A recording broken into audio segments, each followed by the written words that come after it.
My name is Chef Picanti, and thank you for watching my gourmet food review on Top Chef Meals. Overall, I was somewhat surprised and impressed by the food I purchased from Top Chef Meals. At $6.85 per meal, I was expecting low quality, and I'm very happy to say I did not have that experience. The food was good, the portion size were average, and I found the meals to be a good value. Not all was perfect, however.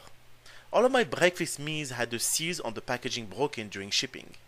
I can be understanding about that, but a consumer may find it to be very annoying to purchase meal online, only to receive them with the seals of the packaging broken. I also did not get any heating instruction on my breakfast. As a result, most of the meals were overcooked in the microwave. I did figure out few by trial and error, but proper labels should be on every meal.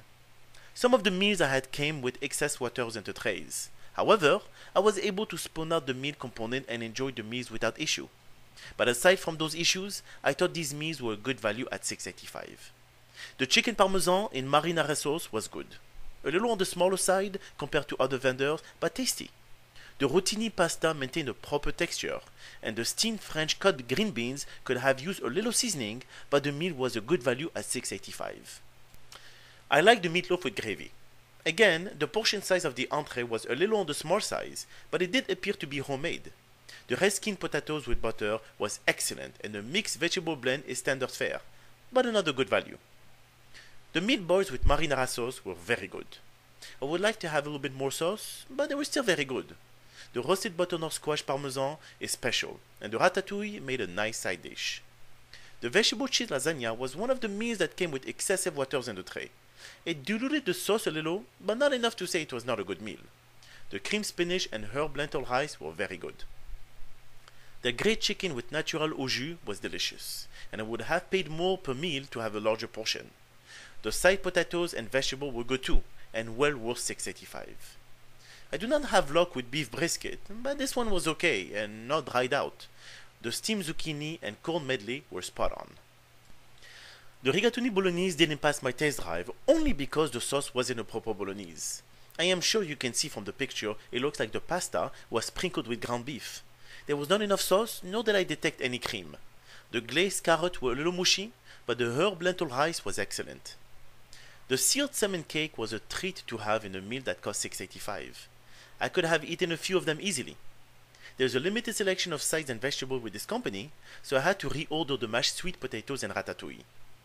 The grilled chicken with mushroom sauce was good, but again small for my taste. I had the smashed red skin potatoes with butter and cream spinach before, they were both good.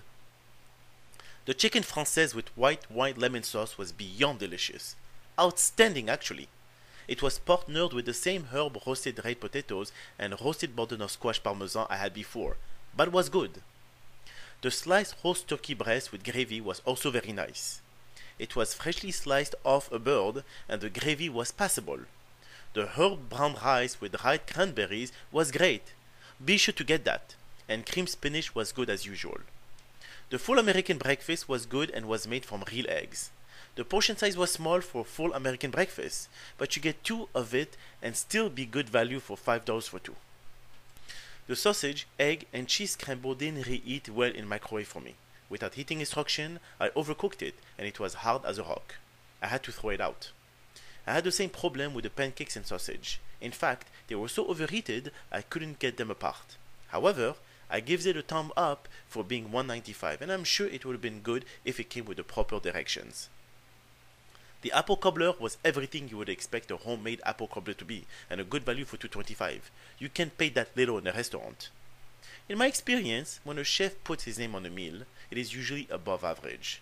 This Chef Richard house-made cheesecake wasn't above average or even average, but it was a good value for $2.25.